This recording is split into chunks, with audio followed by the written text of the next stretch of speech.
नमस्कार मित्रांनो, मी संदेश द संदेश अकॅडमी या यूट्यूब चॅनलवर तुमचं पुन्हा एकदा स्वागत करत आहोत. आज 25 जुलै 2026.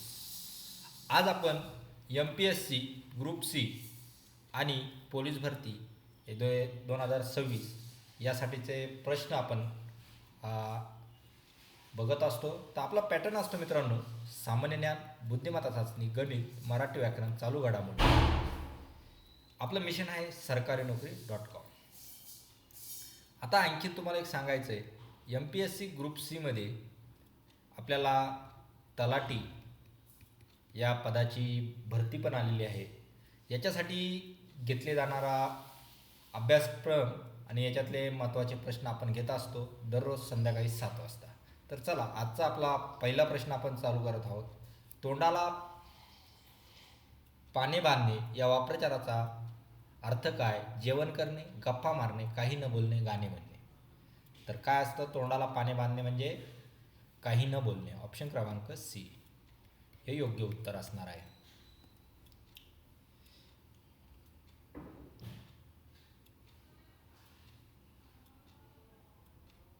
आता उदाहरण जर म्हणायचं म्हटलं तर शिक्षकांनी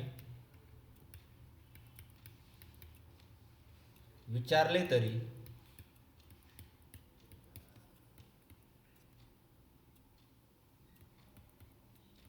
तो तोंडाला पाने बांधून बसला होता.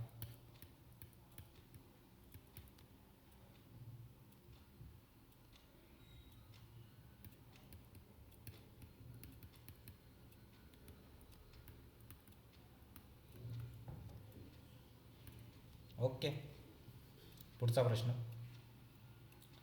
हरवलेली संख्या शोधा. 7, 10, 16, 28, 52. तर प्रश्नचिन्हाच्या जागी कोणती संख्या येणार आहे ते आपण बघायचं आहे. 96 नाही 94, 96, 100, 104. तर कोणते येणार आहे मित्रांनो? आता याच्यात काय ते बघा. 10 आणि 7 किती येतात? 3. 16 आणि 10 किती येतात? 6. 28 मायनस 16 किती येतात? 9.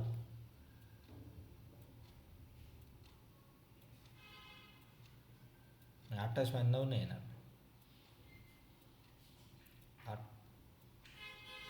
4 12 येतात सॉरी. आणि 52 मायनस 28 किती येतात? 24. ओके, आता नीट पाहू. 3चा डबल झालेला आहे, 6चा डबल झालेला आहे, 12चा 24 झालेला आहे. 24चा किती झाला पाहिजे? डबल झाला पाहिजे म्हणजे 48 झाला पाहिजेत. 52 प्लस 48 करशाल तुम्ही मित्रांनो तर 100 येणार आहेत. तर ऑप्शन क्रमांक सी आपलं योग्य उत्तर असणार आहे. पुढचा प्रश्न. वस्तूची विक्री किंमत खरेदी किंमतीला समान असेल तर नफा किंवा तोट्याची टक्केवारी सांगा. 0%, 5% नफा, 5% तोटा, 10% नफा. जर विक्री किंमत आणि खरेदी किंमत समान असेल तर नफा होतो का तोटा होतो? तर काय होतं? दोन्ही पण नाही होत. त्यामुळे ऑप्शन ए आपलं योग्य उत्तर असणार आहे. जर नफा म्हणजे काय मित्रांनो? विक्री किंमत मायनस खरेदी किंमत इक्वल टू 0. आता जर विक्री किंमत जर 500ला विकली आणि 500लाच जर घेतली असं तर काय येणार आहे? 0. आणि तोटा म्हणजे खरेदी किंमत मायनस विक्री किंमत म्हणजे सेलिंग प्राईस. ती कितीला घेतली? 500ला घेतली होती आणि 500लाच विकली तर काय होणार आहे? 0 तोटा होणार आहे. त्यामुळे 0%. ज्यावेळेस हा एक ते प्रश्न येतो की इम्पॉर्टंट प्रश्न आहे, वस्तूची विक्री किंमत आणि खरेदी किंमत समान असेल तर नफा किंवा तोटा होतो. तर ऑप्शन काय आपल्याला असणार आहे? 0% असणार आहे. त्यामुळे ऑप्शन क्रमांक 1 आपलं योग्य उत्तर असणार आहे. पुढचा प्रश्न. भारतीय संविधानातील अनुच्छेद 148 खालीलपैकी कशाशी संबंधित आहे? भारताचे अटर्नी जनरल, भारताचे नियंत्रक महालेखा परीक्षक, मुख्य निवडणूक आयुक्त आणि वित्त आयोग. तर अनुच्छेद 148 हा भारताचे नियंत्रक आणि महालेखा परीक्षक यांच्या संबंधित आहे. 148. तर आता याच्यात का 148 मध्ये काय केली, त्याची पदाची तरतूद केलेली आहे. नेमणूक कशी होणार आहे ते पण दिलेलं आहे. आणि भारताचे अटॉर्नी जनरल याच्यासाठी कोणता अनुच्छेद आहे, अनुच्छेद 76. आणि मुख्य निवडणूक आयुक्त 324. आणि वित्त आयोग हा 280. राहील लक्षात.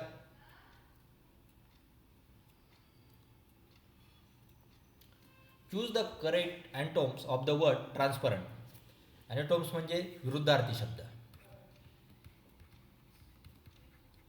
ट्रान्सपरंटचा विरुद्धार्थी शब्द. ट्रान्सपरंट म्हणजे पारदर्शक. त्याचा विरुद्ध क्लिअर. क्लिअर हा काय होईल, समानार्थी शब्द होणार आहे. हा काय होतो, समानार्थी किंवा सिनोनिम्स. ब्राईट समानार्थी होणार आहे. ओपन पारदर्शक म्हणजे ओपन.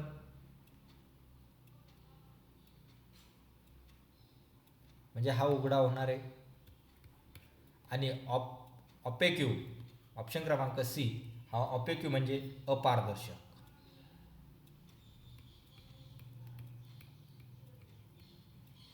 हे बघा, आज तुम्हाला 5 प्रश्नांची व्होकॅब्युलरी माहीत झाली.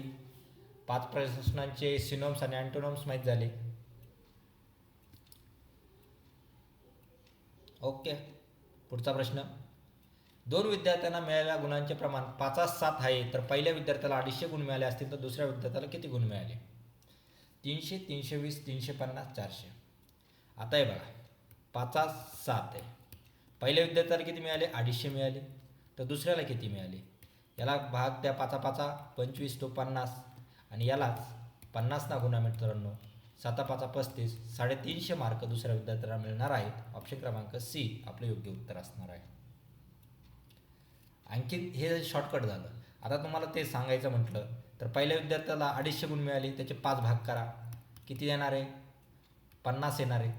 तसंच हे झालं 5चं. 7 प्रमाणात त्याला किती 50 भेटले, ते किती येणार आहे, 350. ॲन्सर एकच येणार आहे. आपल्याला कमी टायमात जास्त प्रश्न सॉल्व करायचे असणार आहे. खालीलपैकी राष्ट्रीय उद्यान आणि त्याचे राज्य यांच्या योग्य जोड्या कोणत्या. योग्य जोड्या विचारलेल्या आहे. गिर राजस्थान, कान्हा छत्तीसगड, ताडोबा महाराष्ट्र, कांजीरंगा मेघालय. तर योग्य जोडी कोणती मित्रांनो, ताडोबा हे महाराष्ट्रामध्ये. ऑप्शन क्रमांक सी आपलं योग्य उत्तर असणार आहे. आता बाकीचे गिर. गिर कुठे आहे मित्रांनो, गुजरातमध्ये. दुसरं कान्हा. कान्हा तो कुठे आहे, छत्तीसगडमध्ये. आणि तिसरा आपला काजीरंगा. काजीरंगा तो कुठे आहे मित्रांनो, तो आसाममध्ये.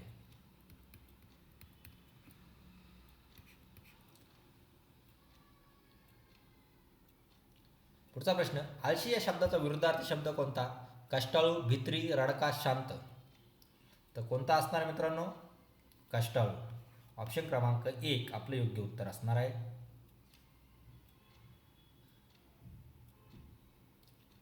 Identify the error. Each candidate was given an admit card.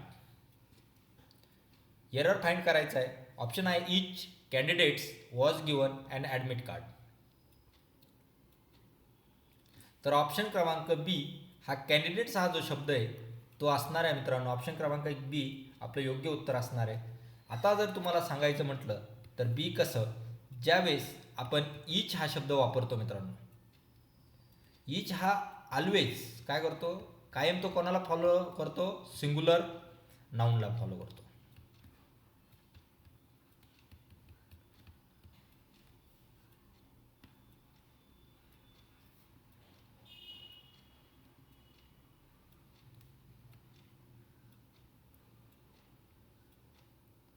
हा जो इच शब्द आहे,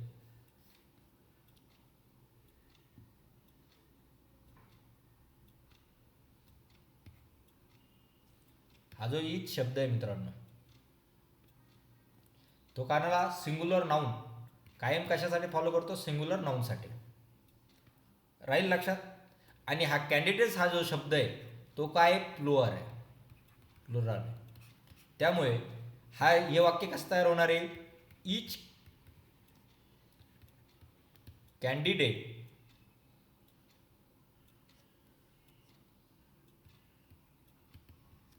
was given an admit card. राहील लक्षात? चला पुढचा प्रश्न. खालीलपैकी महाराष्ट्रातील प्रमुख बंदर कोणते? मोरमुगाव, कांदला, JNP, नावाशेवा आणि पारदीप. तर कोणता आहे मित्रांनो? JNP. ऑप्शन क्रमांक सी JNP. आता JNP का? JNPचा लॉंग फॉर्म काय आहे ते पण सांगणं गरजेचं आहे. JNP महाराष्ट्रातील JNP म्हणजे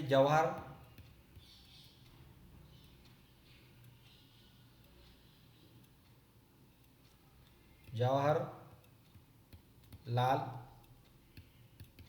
नेहरू पोर्ट. हे महाराष्ट्रातलं आहे. कुठलं आहे? महाराष्ट्र. आता बाकीचे कुठले हे पण माहीत पाहिजे. मुरुमगाव कुठलं आहे मित्रा? गोवा. कांदला कुठलं आहे? गुजरात. त्यालाच काय म्हणतात? दीनदयाळ. दुसरं नाव त्याचं दीनदयाळ. दीनदयाळ हे नाव आलं तर घाबरायचं नाही, ते पण कांदलाचंच नाव आहे, बंदरगाह. आणि हा पारदीप कुठला आहे? उडीसा. राहील लक्षात? पुढचा प्रश्न. Fill in the blank. The police officer was praised his honesty for at by. आता police officer was praise his honesty. Praise म्हणजे काय? कौतुकास्पद.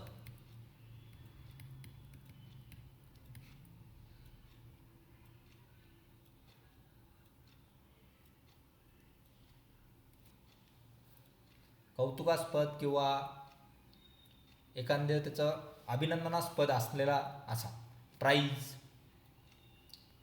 म्हणजे एखाद्या मिनिस्ट्री म्हणजे त्याचा प्रामाणिकपणा. एका पोलीस ऑफिसरचा प्राइज पण त्याच्यासाठी कोणतं सेंटेन्स वापरलं जातं? फॉर. काय येणार आहे? फॉर. ऑप्शन क्रमांक बी आपलं योग्य उत्तर असणार आहे. म्हणजे त्या पोलीस अधिकाऱ्याच्या त्याच्या प्रामाणिकपणाबद्दलचे कौतुक करण्यात आले. त्याच्या प्रामाणिकपणाच्या. त्याच्या म्हणजे फॉर. आता प्राईडचे सिनोम्स बघू किंवा समानार्थी शब्द. ॲप्रिशिएटेड,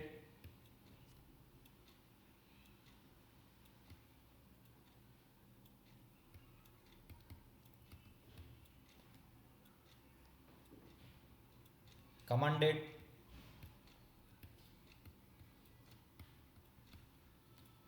आणि ॲडमायर. हे झाले समानार्थी किंवा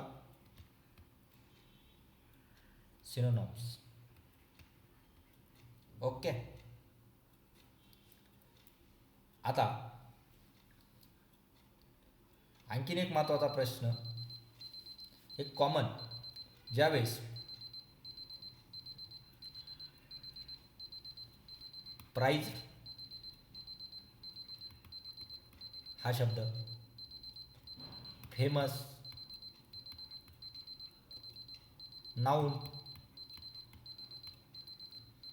रिवॉर्डेड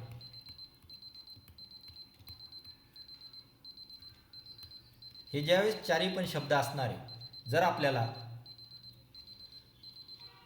प्रिपोजिशन यूज करायचं असेल, प्रिपोजिशन, तर ते फॉर येणार आहे. काय येणार आहे मित्रांनो? फॉर येणार आहे. ही एक IMP आपले.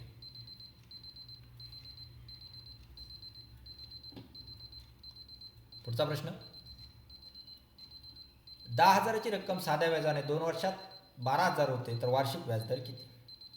आता एक साधा प्रश्न आहे हा. आपण त्यांना तर एक सोडू शकतो. 10,000 आहे, 2 वर्षात त्याला 12,000 द्यावं लागतात, तर वार्षिक व्याजदर किती? म्हणजे त्याला 2,000 एक्स्ट्रा द्यावं लागते. म्हणजे प्रत्येक वर्षाला तो किती देणार? 1,000 देणार. 10,000चे 10% किती मित्रांनो? 1,000. आता 10% काढायचे कसे? शेवटचा एक शून्य हटवायचा. ओके, म्हणजे 10%. ऑप्शन क्रमांक बी आपलं योग्य होतं. आता तुम्हाला फॉर्म्युल्यानुसार मी सांगतो. हे झालं साधं. आता फॉर्म्युल्यानुसार सांगायचं म्हटलं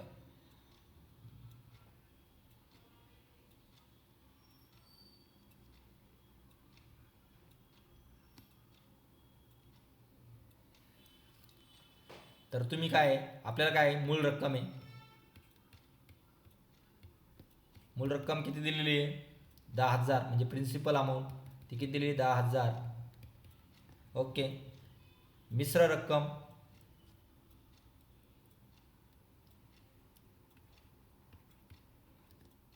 म्हणजे व्याजानं झालेली ती रक्कम किती येते मित्रांनो? 12,000. जर आता साधं व्याज आहे एस आय किती? 12,000तून 10,000 गेले तर व्याज किती येतं मित्रांनो? 2,000 रुपये व्याज आलं. ओके. आता साध्या व्याजाचं सूत्र आहे मित्रांनो, S I equal to principal into rate into time divide by 100. आपल्याला प्रिन्सिपल साधं व्याज आलेलं आहे 2,000, प्रिन्सिपल दिलेली 10,000, रेट काढायचा आहे, 2 वर्षाचा टाईम दिलेला आहे आणि 100. ओके मित्रांनो, हे 2 शून्य गेले, हे 2 शून्य गेले. ओके, हे 1,000 राहिले. ओके, 1,000 आला, हा 2,000 राहिला. 1,000 भागिले 100 जर केले, हे 2 शून्य गेले, हे 2 शून्य. आर इक्वल टू किती? 10% उरता मित्रांनो. ऑप्शन क्रमांक बी आपलं योग्य उत्तर असणार आहे. खालीलपैकी बजेट डिफिशिट म्हणजे अर्थसंकल्पित तूटचे योग्य वर्णन कोणते? सरकारचे उत्पन्न खर्चापेक्षा जास्त, सरकारचा खर्च उत्पन्नापेक्षाही जास्त, सरकारचे उत्पन्न आणि खर्च समान, कर्ज घेण्याची गरज नाही. आता बजेट डिफिशिट म्हणजे काय? सरकारचा खर्च उत्पन्नापेक्षा जास्त. आता जर तुम्ही 30 किंवा 50K कमावताय पण तुमचा महिन्याचा जो खर्च आहे मित्रांनो तो जर 55K येतोय, म्हणजे तुम्ही किती आहे? 5% दुसऱ्या 5,000 दुसऱ्याकडून घेतात ते, म्हणजे ते काय झालं? एक बजेट डिफिसिट. म्हणजे तुमचा उत्पन्न जर 30 ते 50 आहे किंवा 50,000 आहे, जर तुम्ही त्याच्या बदल्यात किती घेताय? 55,000 रुपये खर्च करताय, तर म्हणजे तुमचा खर्च जास्त झालेला आहे. तुम्ही एक सरकार जर धरलं तर म्हणजे सरकारचा खर्च जर 50,000 आहे आणि त्याचा सरकारचा खर्च 55,000 आहे आणि उत्पन्न जर 50,000 आहे, तर त्याला काय म्हणतात? Budget deficit. थोडक्यात तुमचा घरातला बी उदाहरण घेऊ शकतात किंवा तुमचं बी, तुम्हाला पॉकेट मनी 10,000 येते आणि तुमचा महिन्याचा खर्च 12,000 होऊ राहिला, तर हा एक बजेट डिफिशिट राहील लक्षात. त्यामुळे ऑप्शन क्रमांक बी आपलं योग्य उत्तर आहे. आता हा झाला एक बजेट डिफिशिट. आणखीन एक प्रश्न एक असतो आपल्याला, बजेट सरप्लस. दुसरा एक बजेट सरप्लस. आता बजेट सरप्लस काय हे पण माहीत पाहिजे. आता बजेट सरप्लस म्हणजे काय? सरकारचा खर्च हा सरकारच्या उत्पन्नापेक्षाही जास्त, असं म्हणता येईल का? नाही. तर सरकारचा खर्च हा सरकारच्या उत्पन्नापेक्षाही जास्त. जर तुम्हाला 10,000ची पॉकेट मनी येते मित्रा आणि जर तुम्ही 8,000 रुपये खर्च करताय, तर मग तुम्ही काय बजेट सरप्लसमध्ये असणार आहे. Okay. Identify the error. He is a senior than me in the office. He is senior than me in the office. आता कोणता एरर आहे सांगा मला.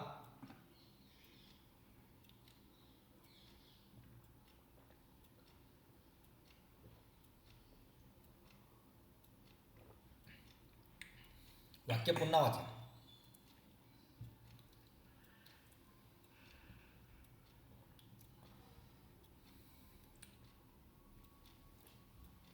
तो माझ्या ऑफिसमधला सिनियर आहे, तो माझा सिनियर आहे. ओके,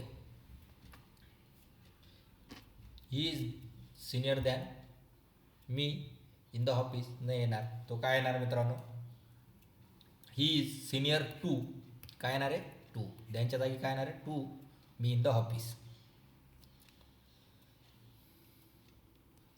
म्हणजे ऑप्शन क्रमांक दॅन मी हे योग्य उत्तर असणार आहे. Identify error. आता आणखी तुम्हाला एक रूल सांगतो. Senior, junior, Superior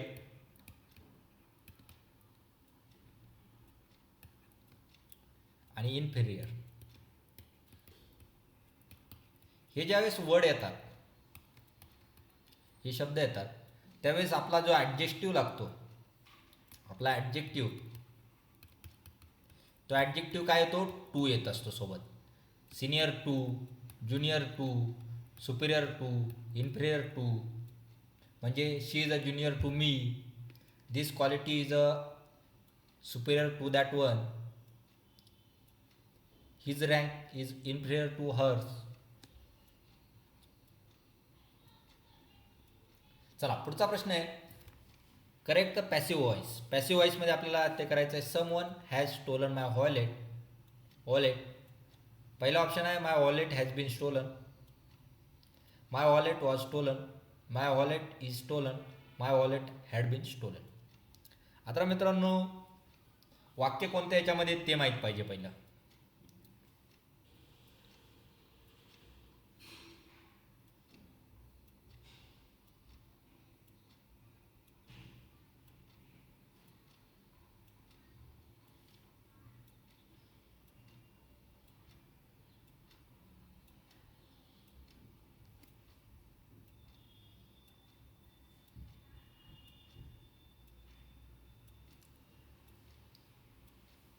original sentence कशात आहे, हॅज आहे, ॲक्टिव्ह व्हॉइस आहे, ॲक्टिव्ह व्हॉइस असेल,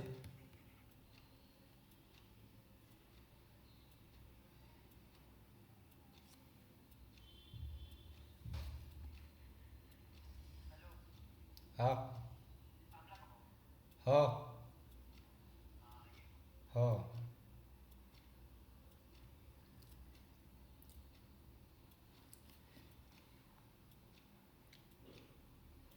मित्रांनो आता ॲक्टिव्ह व्हॉइस, हा जो ॲक्टिव्ह व्हॉइसचं जे वाक्य आहे, त्या ॲक्टिव्ह व्हॉइसचं जे वाक्य आहे ते कशामध्ये आहे, प्रेझेंट परफेक्ट टेन्स. कशामध्ये, प्रेझेंट परफेक्ट टेन्समध्ये. आपल्याला पॅसिव्ह व्हॉइसमध्ये करायचं आहे. प्रेझेंट परफेक्ट पॅसिव्ह व्हॉइसमध्ये काय तर म्हटल्यावर आपल्याला प्रेझेंट परफेक्टमध्ये बनावं लागणार आहे. आता ॲक्टिव्हचा फॉर्म्युला काय आहे, subject plus has, have plus V3 plus object. आता सब्जेक्ट काय आपलं, समवन, हॅज, स्टोलन हा V3 आणि माय व्हायलेट ऑब्जेक्ट. आता पॅसिव्ह व्हॉइस कसा बनवणार त्याचा, object plus has, have, been plus V3 plus by आणि प्लस सब्जेक्ट. आता या वाक्यामध्ये कोणतं वाक्य बसतंय का मित्रांनो, पॅसिव्ह व्हॉइस या स्ट्रक्चरमध्ये एखादं वाक्य बसतंय का. या बाय ऑब्जेक्ट काय, माय वॉलेट ऑब्जेक्ट आहे सगळी का. नंतर हॅज इडचे, त्यामुळं हे चुकलं जाणार आहे, हे बी चुकलं जाणार आहे. इथे हॅड आहे, तो पास्टमध्ये जाणार आहे, आपल्याला प्रेझेंटमध्ये पाहिजे. मग त्यामुळे ऑप्शन क्रमांक ए आपलं योग्य उत्तर असणार आहे. My wallet has been stolen. Okay. Panchavati या शब्दाचा समास प्रकार कोणता, द्वंद्व, तत्वपुरुष, द्विविक, अव्ययभाव.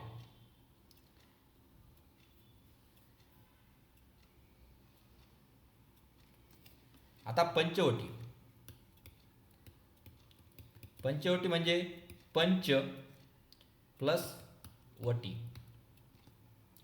5 वटवृक्षांचा समूह.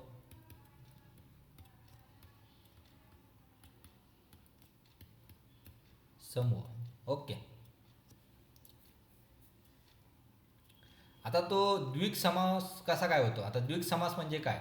ऑप्शन क्रमांक बी आपलं योग्य उत्तर असणार, सी आपलं योग्य उत्तर असणार आहे मित्रांनो. द्विक समास म्हणजे काय हे पण माहीत पाहिजे तुम्हाला. द्विक समास म्हणजे काय? पहिल्या पदात, पहिल्या पदात संख्यावाचक शब्द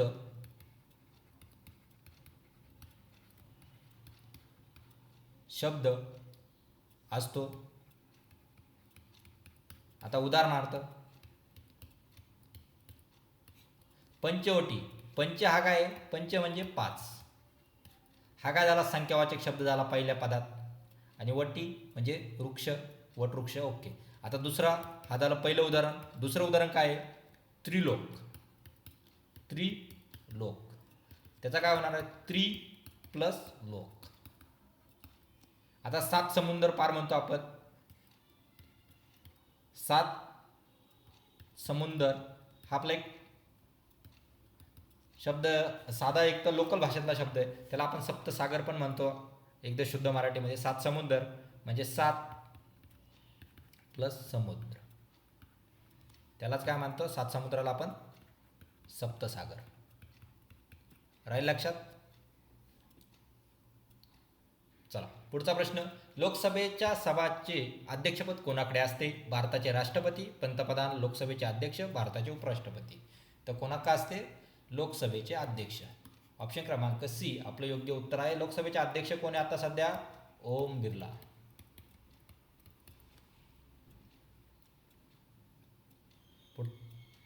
पुढचा प्रश्न. Choose the correct reported speech. आपल्याला कोणतं पाहिजे? Reported speech. Rita said I am going to the market. Rita काय म्हणतीये? मी मार्केटमध्ये गेले. त्याला आपल्याला रिपोर्टेड स्पीच बनवायचं आहे.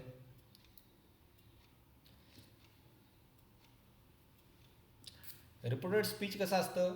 ती जी काय प्रेझेंट सिच्युएशन सांगत असते ती काय आपल्याला करायची असते? पास्टमध्ये सांगायची असते.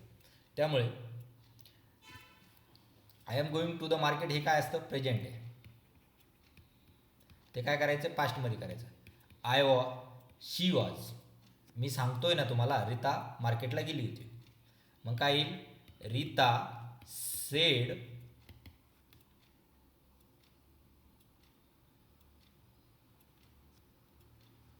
इकडं लिहू. Rita said that she was going to the market. राहील लक्षात? आता हे वाक्य कुठे आहे? रीता सेड दॅट, हे सगळं इथपर्यंत she is going to the market. Is हा काय आला? प्रेझेंटमध्ये गेला, त्यामुळे ते वाक्य नाही येणार.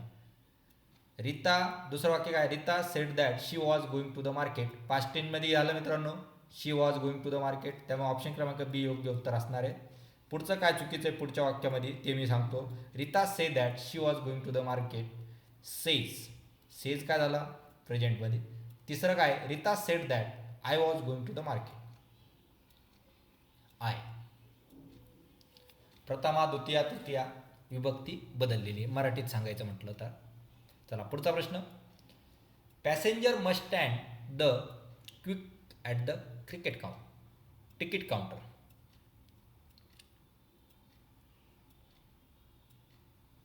म्हणजे प्रवासी तिकीट घेण्यासाठी किंवा तिकीट खिडकीवर रांगेत उभे आहे. रांगेत म्हणजे इन येतो, त म्हणजे इन. म्हणजे passenger must stand in the quick at the ticket counter. Passenger must stand in the queen at the ticket counter म्हणजे प्रवासी तिकीट खिडकीच्या रांगेत उभे आहे. त्यामुळे ऑप्शन क्रमांक बी आपलं योग्य उत्तर असणार आहे.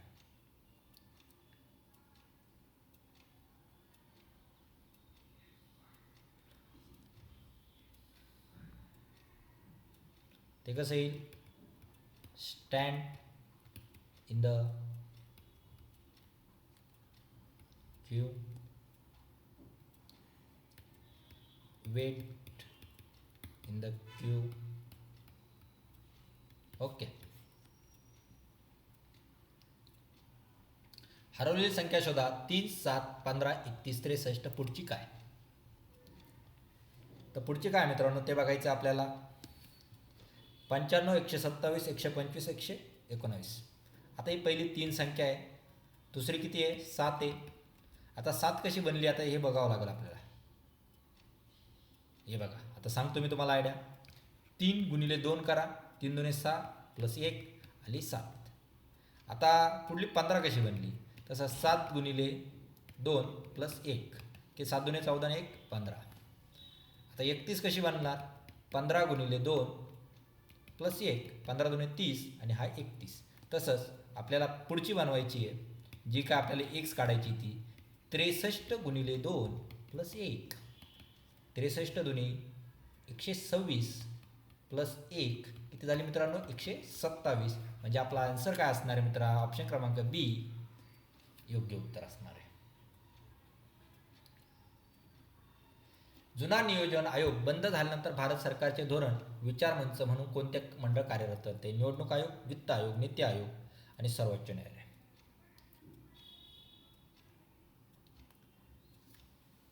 तर कोणता आयोग काम करतं? नीती आयोग. ऑप्शन क्रमांक सी आपलं योग्य उत्तर असणार आहे. नीती आयोगचा पण आपल्याला काय विचारला जातो? फुल फॉर्म तो आला पाहिजे. काय झाला पाहिजे मित्रांनो? आला पाहिजे. आणि आणखीन दुसरं, नीती आयोग हा कधी आला आणि प्लॅनिंग कमिशन म्हणजे नियोजन आयोग हा कधी आला होता? नियोजन आयोग हा 1950 मध्ये आला होता आणि नीती आयोग हा NDAचं सरकार 1 जानेवारी 2015 मध्ये आला होता. ओके.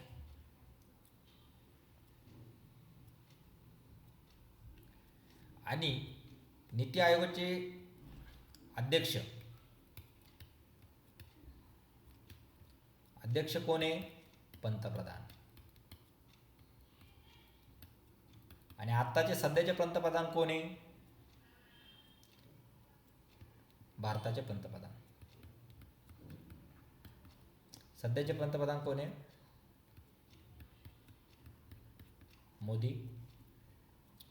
Okay right. आता याचा फुल फॉर्म काय हे पण महत्वाचं आहे तुम्हाला. तो काय आहे? नॅशनल इन्स्टिट्यूशन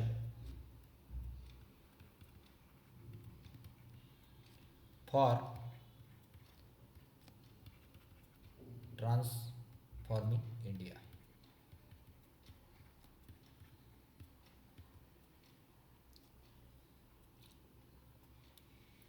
राहील लक्षात? चला पुढलं वाक्य. मी काल शाळेत जातो. वाक्य दुरुस्त करायचं. मी काल शाळेत जातो म्हणजे काल काय होतं? मी काल शाळेत गेलो होतो. मी काल शाळेत जातो. मी काल शाळेत जाईन. मी काल शाळेत जात आहे. म्हणजे काय येणार आहे? ऑप्शन क्रमांक ए मी काल शाळेत गेलो. पुढचा प्रश्न आहे. ए आणि बी यांच्या वयाचे प्रमाण 5:3 आहे. तर एचे वय 30 वर्ष आहे आणि बीचे वय किती? 16 वर्ष, 18 वर्ष, 30 वर्ष, 22 वर्ष. तेव्हा 5:3 आहे. एचं वय किती सांगितलं? 30. 30ला भाग द्या किती येणार आहे? 6 ना. आणि तसंच 6ला 3ला 6 ना गुणा किती येणार आहे? 18. त्यामुळे बीचं वय किती असणार आहे मित्रांनो? 18 वर्ष असणार आहे. Choose the correct antonyms of the word begin. विरुद्धार्थी शब्द बघायचा आहे. Start, open, finish, grow. बिगेनचा काय येणार आहे? फिनिश. ऑप्शन क्रमांक सी आपलं योग्य उत्तर असणार आहे. Choose the correct antonyms word of heavy. हेवीचा लाईट, स्ट्रॉंग, वीक, हो. हेवी काय? लाईट आहे. ऑप्शन क्रमांक ए आपलं योग्य उत्तर असणार आहे.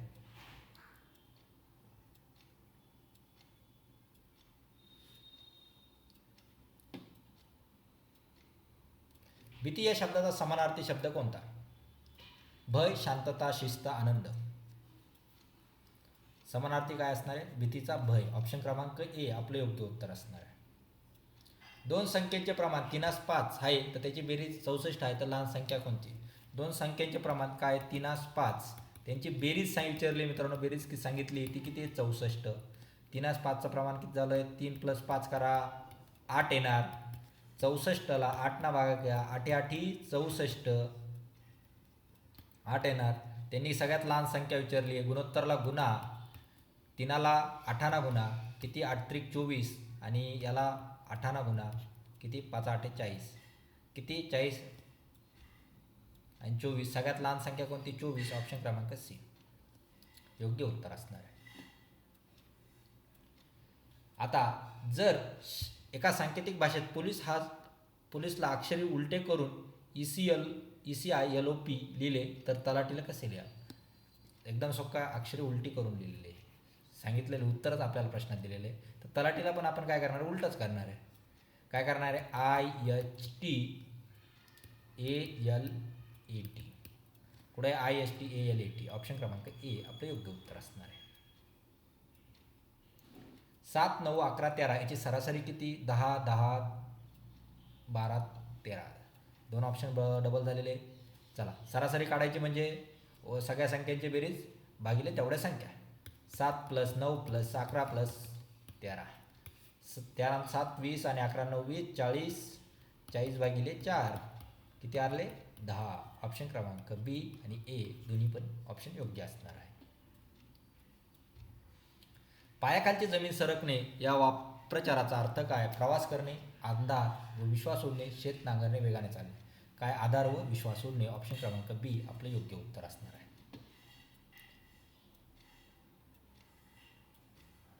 अशा प्रकारे मित्रांनो आपला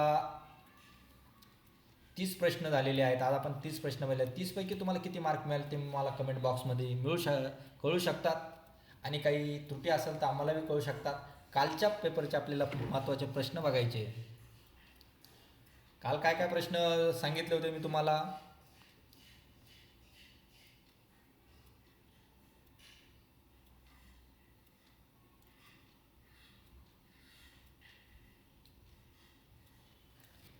तुम्हाला अनुच्छेद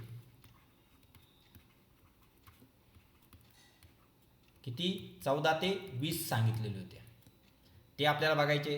14वा अनुच्छेद काय सांगतो मित्रांनो,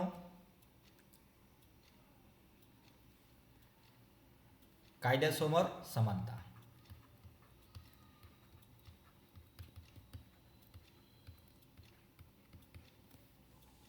15वा काय सांगतो मित्रांनो, कायद्यापुढे समानता म्हणजे प्रत्येक व्यक्तीला कायद्यापुढे समान किंवा सर्वांना कायद्याचे समान संरक्षण मिळेल.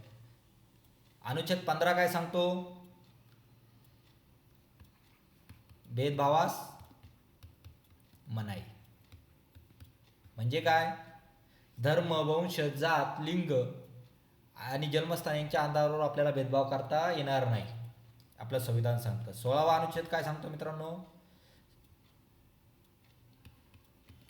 सार्वजनिक नोकरीत समान संधी.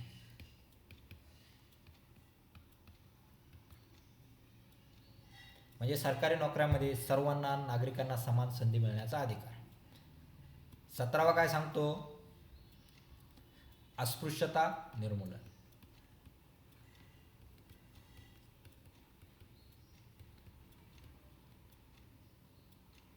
म्हणजे अस्पृश्यता निर्मूलन म्हणजे काय, अस्पृश्यतेची डेफिनेशन नाही दिलेली आपल्या संविधानात, एवढं लक्षात राहू द्या. अस्पृश्यता म्हणजे काय हे संविधानात सांगितलेले नाही.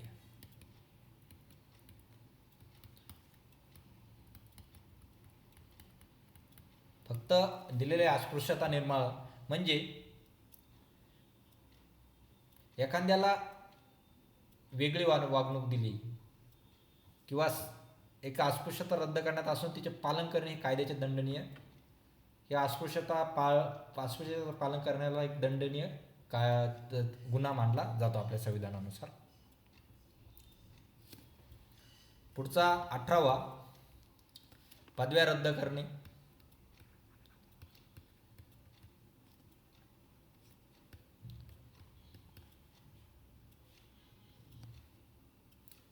म्हणजे कोणत्याही पदव्या दिल्या जाणार नाही.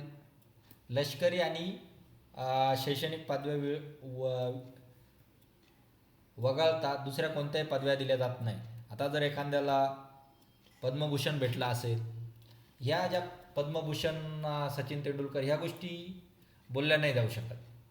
सगळ्यांना समान पदव्या रद्द केलेल्या आहे. फक्त लष्करी आणि शैक्षणिक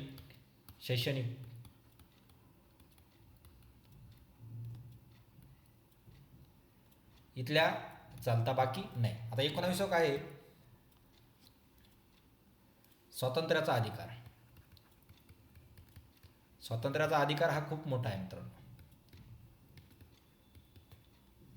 स्वातंत्र्याचा अधिकार याच्यामध्ये कोणकोणते येतात ते मी तुम्हाला सांगतो. स्वातंत्र्याच्या अधिकारामध्ये 19(1) मध्ये येतो भाषण व अभिव्यक्ती स्वातंत्र्य.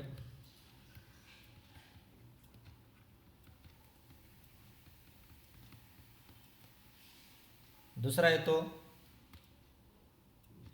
1(b) मध्ये शांततेत किंवा निशस्त्र सभा घेण्याचे स्वातंत्र्य. सी येतो संघटना किंवा संस्था स्थापन करण्याचे स्वातंत्र्य. डी येतो भारतात मुक्तपणे तुम्ही कुठेही फिरू शकतात. ई येतो भारतात कुठेही राहण्याचे व स्थायिक होण्याचे स्वातंत्र्य तुम्हाला. जे म्हणते कोणताही व्यवसाय व्यापार उद्योग करण्याचे स्वातंत्र्य.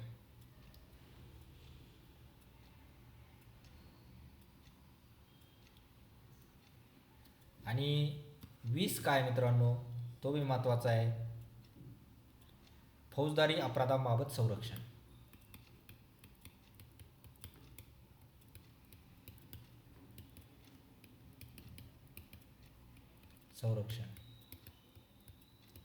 राहील लक्षात. आज आपण कलम बघितले. उद्या आणखी काही एक्स्ट्रा बघत जाऊ.